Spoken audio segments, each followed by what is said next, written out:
Assalamualaikum warahmatullahi wabarakatuh. Selamat pagi anak-anak ibu yang soleh dan solihah. Semoga kalian semua berada dalam keadaan sehat walafiat ya. Alhamdulillah, tidak terasa kita sudah memasuki tahun ajaran baru 2021-2022. Dan hari ini kita mulai masuk ke pembelajaran matematika ya, yang dimana diawali dengan masuk ke bab 1 dulu, yaitu materinya tentang pecahan senilai. Nah, kita sudah memasuki pecahan senilai. Apa itu definisi dari pecahan senilai? Pecahan senilai adalah pecahan yang dituliskan dalam bentuk yang berbeda tetapi memiliki nilai yang sama.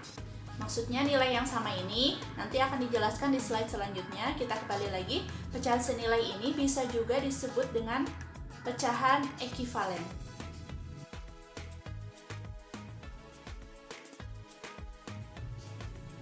Nah, di sini kita bisa lihat pecahan senilai.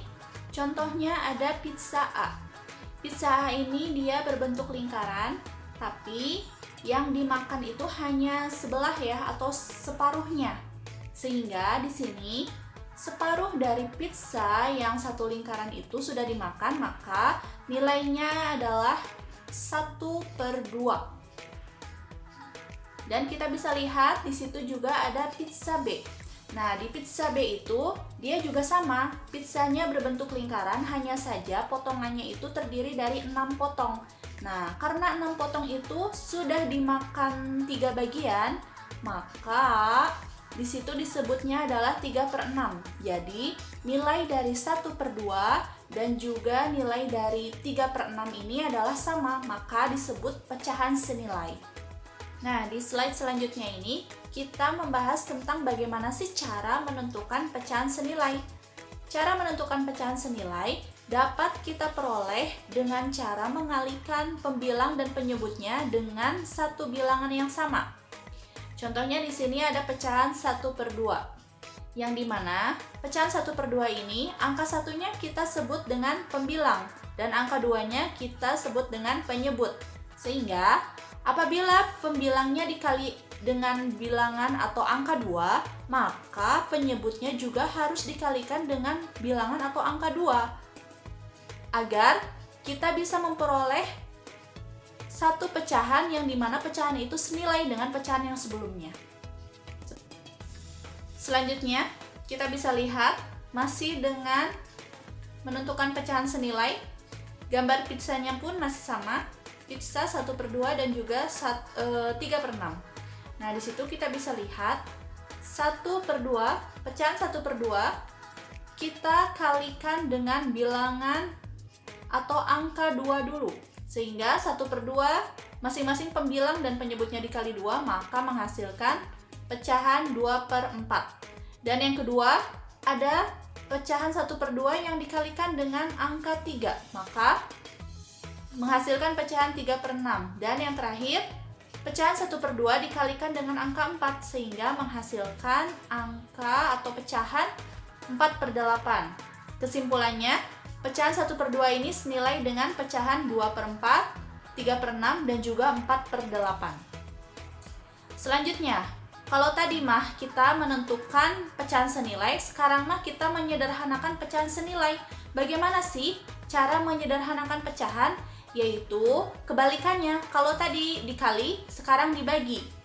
Masing-masing penyebut dan pembilangnya ini dibagi dengan satu bilangan yang hasilnya ini tidak dapat dibagi lagi. Jadi sampai betul-betul tidak dapat dibagi lagi ya.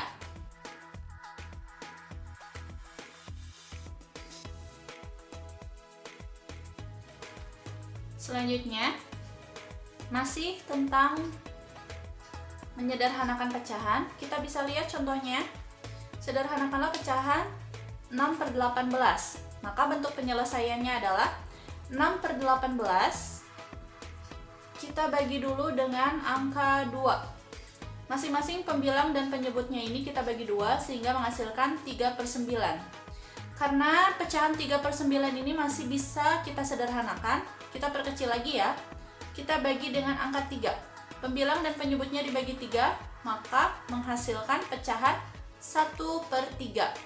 Sehingga kesimpulannya adalah bentuk paling sederhana dari pecahan 6/18 adalah 1/3.